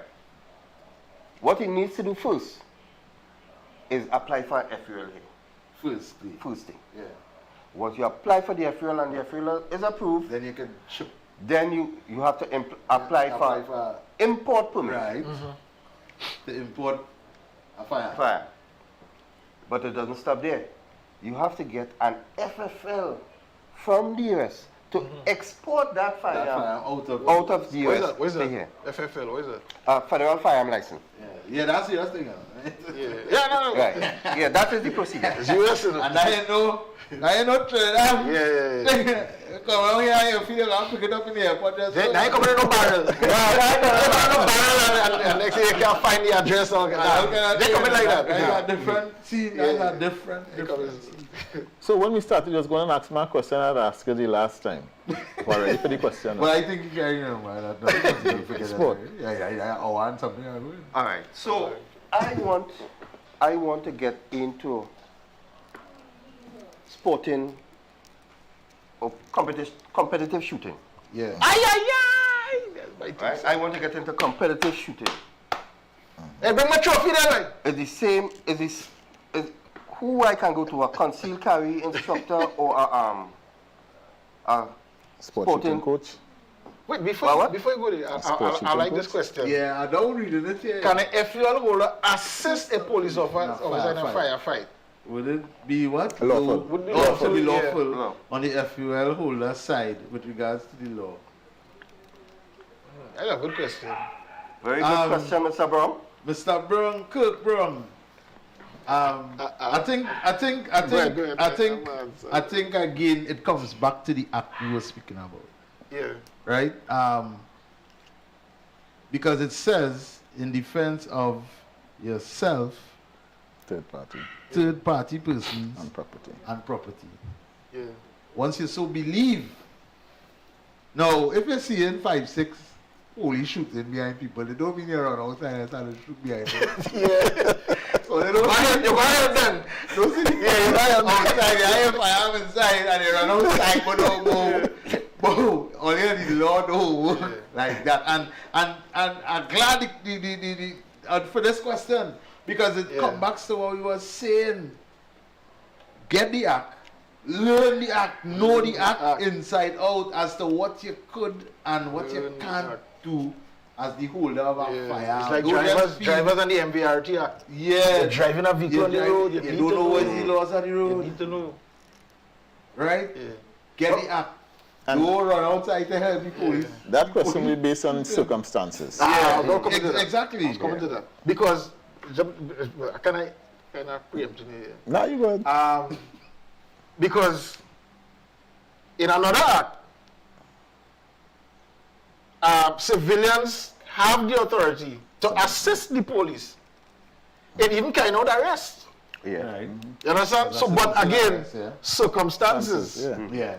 So it's not a general question to say, yeah, you could assist, and that's it. No. Yeah, it's not like that.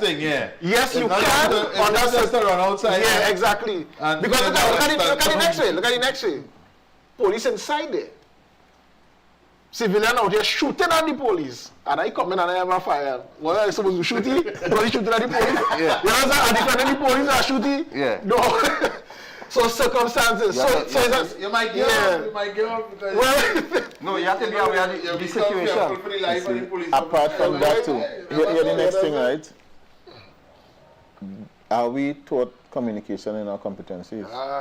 Because I don't know, you coming to help me? Yeah. Correct. And this was correct. I just say next man what I got. So it all depends on circumstance. Who is not a police officer? Just make sure the circumstances have all the elements in play. Bring back the stuff. I remember a taxi driver told me, coming on the beat up, and he get a flat.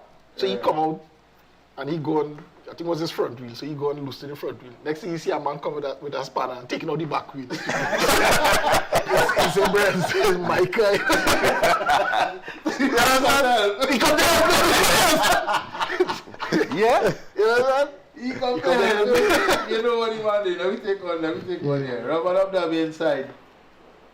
Hello, good night. Yes, inside. Yeah, but I think it's more about that, based on that same question with the policeman. If our estate constable could assist the police, it's based on understanding of the law and understanding of it, knowing that if it's an estate constable or not, based on the estate. Correct. Based on your estate. Correct. Don't forget that piece. Correct. Based on your estate. Correct. That's the most important. That's the most important part right there. Based on your estate. And remember, under the various acts with different agencies, members of those agencies can ask the public to assist in the execution of their duties. Yeah. Now, you know, well, we all will know that if an officer calls on a civilian to assist, and that civilian fails to assist, he can be charged. Yeah. He or she can be charged. Yeah. But don't just take it on your to assist the police. You know, firefight. Because he was specific to a firefighter. Yeah, exactly. Exactly. So don't feel it when I run up to the policeman, stand up and take cover next to the policeman. No. You get a chance to use the thing, man. That is only in the TV. I was trained for. In movies. And them things, right? I mean, I want to show self-preservation is always the next spin to this. Line of defense, right? So, we talk a lot about the owners of the firearm needing to have the prerequisite training and the know-how and that kind of thing. What comes to mind now is I would want to call it the illusion that because somebody next to me have a firearm, I feel safe. But I don't know what his capabilities is, you know what I'm saying? Yeah. And that is a genuine question. Because the question he had asked me about he has a firearm for recreational shooting. Should he go to somebody who's certified to teach concealed carry? Yeah. So I want to switch the question now. I have a firearm for personal protection. Should I go for somebody who's a recreational shooter instructor? I would want to guess that there's some distinct differences in the, there kind of training. There is. Yeah. Oh my God. I remember the first time as a SRP. This was in 1991. Very, very first time I held a fire and shoot it. I shake it. When I tell you, I tremble. And see me now with the, looking around the scene. I'm shaking, but after that, I have 4 more to say. I have 4 more. When I hear that thing back, I say, this is how a fire does feel, man. No, I shake. Nice recoil. What? I've since become very friendly with it. I mean, I have trophies. I have trophies, from competition and that kind of thing. But that first time, babe, and it comes back to some of the things we talking about, the mental readiness and all that kind of stuff. Not everybody ready. They feel they're ready for it. I mean, there's some gundas out there that may care. They talk about the normal, everyday. Yes, you feel so, but right? Sometimes I mean, and I want to tell you, this firearm training is the most important aspect of owning a firearm. And not just training just to get it. Continuous training when you get it. Situational awareness. That is what the gentlemen here do. So we want to let ask them about that and how they can get involved if you are the owner of. Because we have a lot of people who own firearms, and that's just it. They just get a FUL, they have a firearm, as they say, they trick it in a safe. Yeah. And that is the end of that. And that's not the end of it. At the beginning. Yeah. That's just the start. Well, that comes in with what this question is wasn't asking. How should the FUL holder conduct himself during an investigation of a firearm that was discharged by you that caused injury or death? Conduct himself. What kind of loss would he conduct himself? One word there. Yeah. Cooperative. Very. And we go put very cooperative in front just to make sure all they understand. Because injury and death is two totally different things in the eyes of the law. So again, you see, we come back to the law again. Always come back. That's always. All the run around with all the training, with who is a cut above the rest, it come back to the law. Yeah. That's what it come back to. Stephen, I like your question because I was about to bring it back. Because, we had to come back. Because these gentlemen actually have a program. One of several, I mean, they do all sorts of things, but they actually have a program coming up this weekend. Now, whether it is for you or not, they will be able to answer that. But it centers around what we're talking about. So I want to give them a little chance to talk about that program and to generally talk about what they offer, the different types of training that they offer. Those of you who joined early would have seen the video that we started with. This Stephen Ambrose is asking what is the cost of the training, stuff like that. So let's take this quick one here before we jump in. Robert Abdab. Robert Abdab inside. Yes, it's me again. I have one question to ask. I don't questions, but a comment, right? Right. Yeah. I agree with the instructors because I had a very good instructor when I was growing up, right? Right. And it's always important to know the law of using a firearm because there are certain laws in the firearm. Like for instance, you're seeing firearms in groceries now. How is a man to conduct himself firing a firearm in a grocery when there are certain laws that tell you can't fire a firearm within a certain amount of distance from streets, from government buildings and these things. So it have the law there. Yeah. But when you look at it, there are certain people working in certain business spaces that contradict the law. So how are they to use the law to withstand what they are doing? Right. The law states a firearm should not be discharged is 40 yards or meters from a roadway, unless it is for self-defense, defense of a third party or property, either through work or government agencies or permission, like from a range and so forth. That can be the four elements, but one of the main thing would be for self-protection, protection of third party and property. So if you're in a grocery, I told you, the officer or civilian in there with armed, and there is the threat of imminent threat of injury, grievous injury and death, he's justified.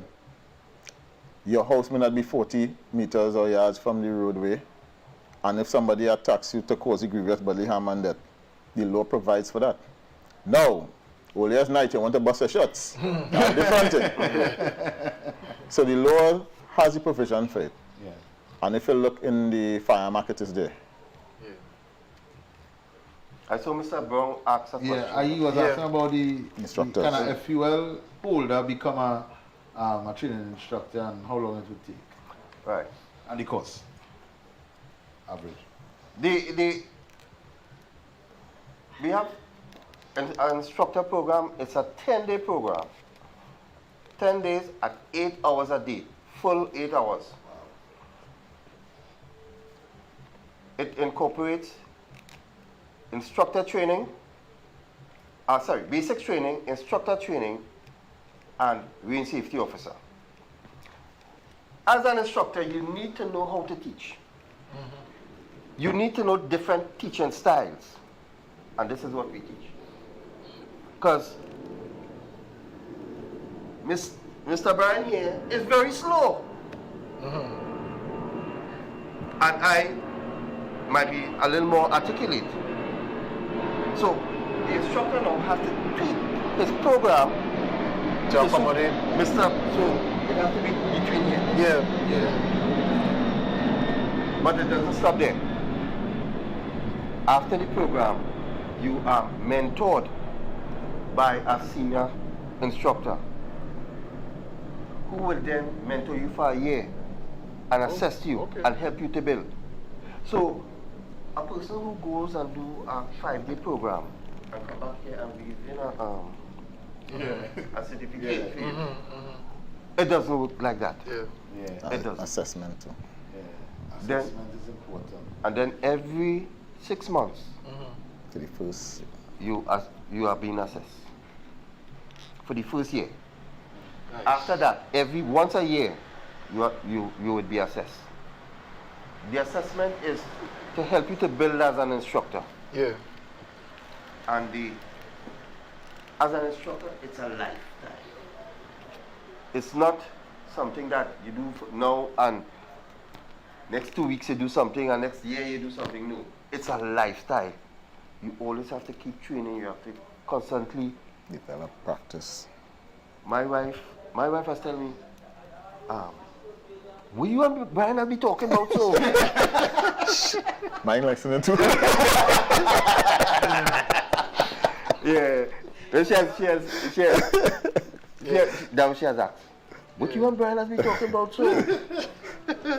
But we always talk, we exchange ideas, we bounce off ideas. And I have to say, thanks for the friendship that we have for the past 20 years. And we always try to make our programs better. We take this call. Inside.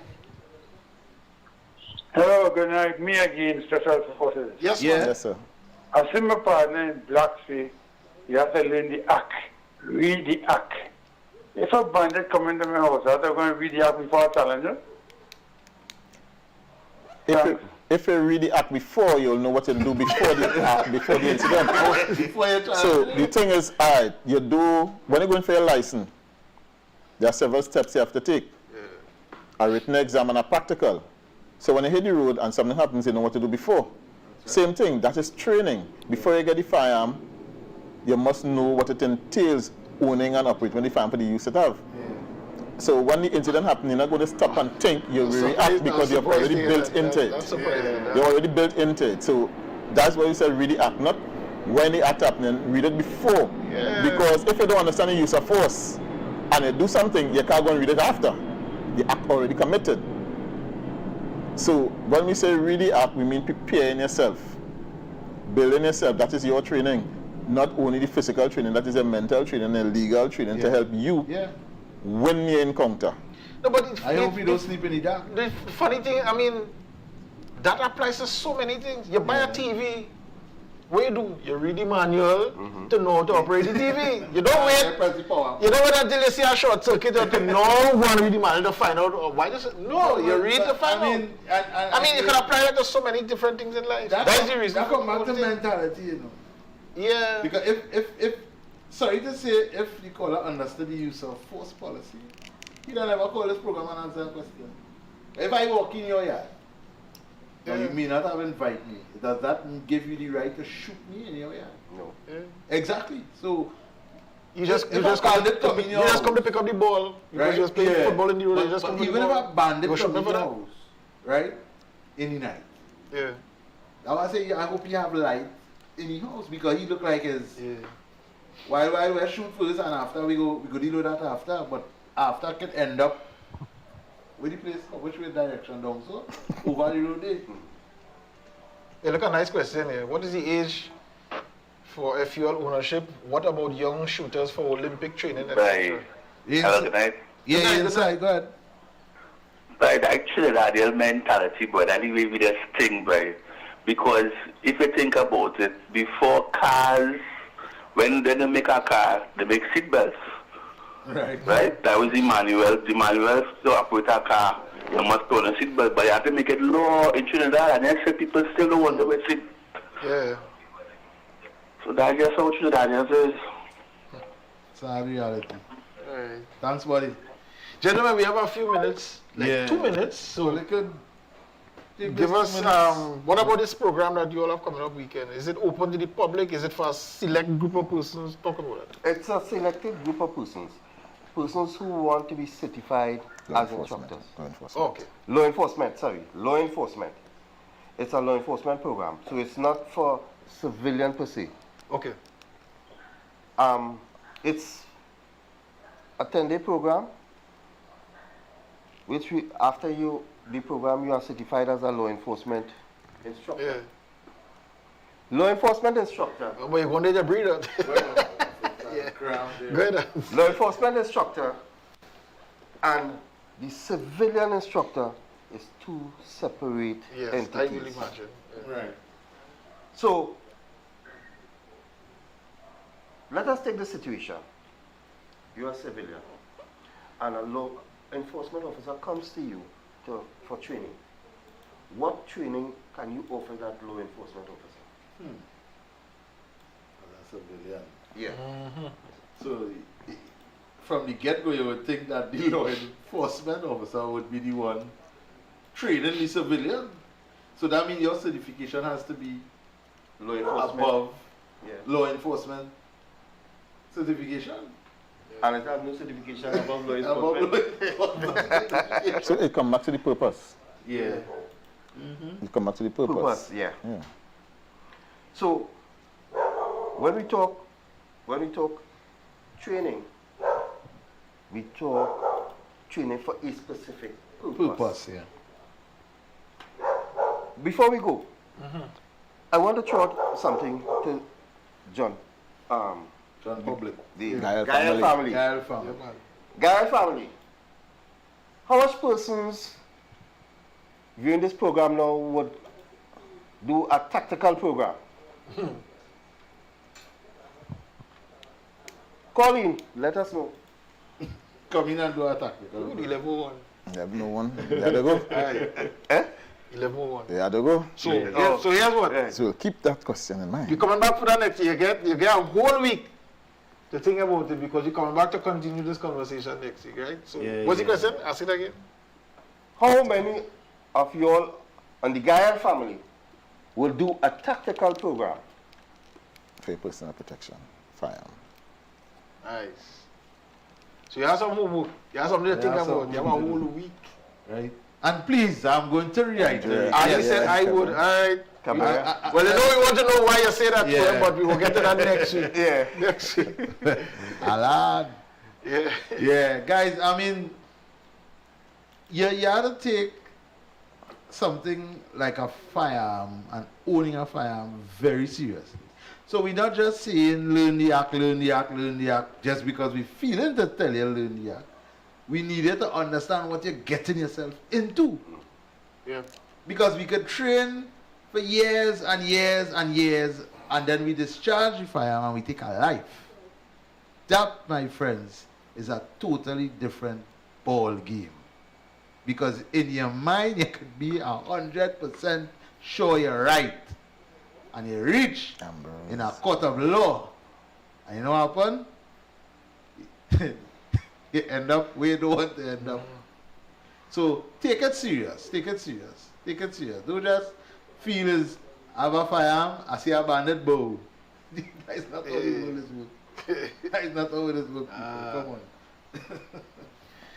Hey folks, you gotta wrap it up here. So thanks again. Thank you very informative much. Program. Thanks to the guys. The interaction is lovely as usual. You guys have some. Yeah. Well, come with some serious questions. Some of the things I wasn't even thinking about. This particular show will have to have a part 2 because I didn't think we cover most of what was expected to be covered. I want to get into sports shooting because I might think. Oh gosh. But I might think I want to hear some more about that because honestly I have no intention. A blessed good night to everybody. In the broad sense of owning a fire.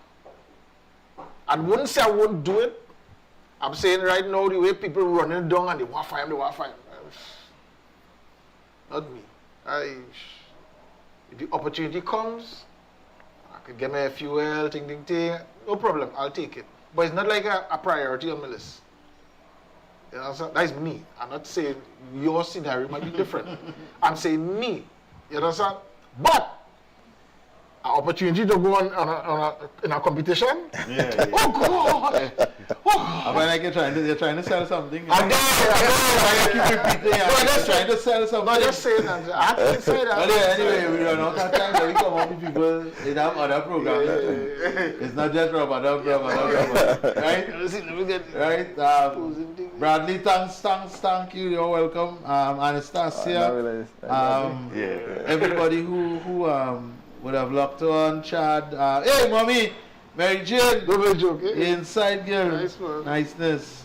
Right, so, until next week, we'll be back. Rubber dub, and you see we start with a bang. Nah, Bodo. Oh, I thought I was going to say bang. Pushing wang. We start with a pushing wang. So we'll be back. Catch us next week, Tuesday again. 9 o'clock right here. Gael the Caribbean HD for Gael Nights. Rubber dub, we outside. Nicely.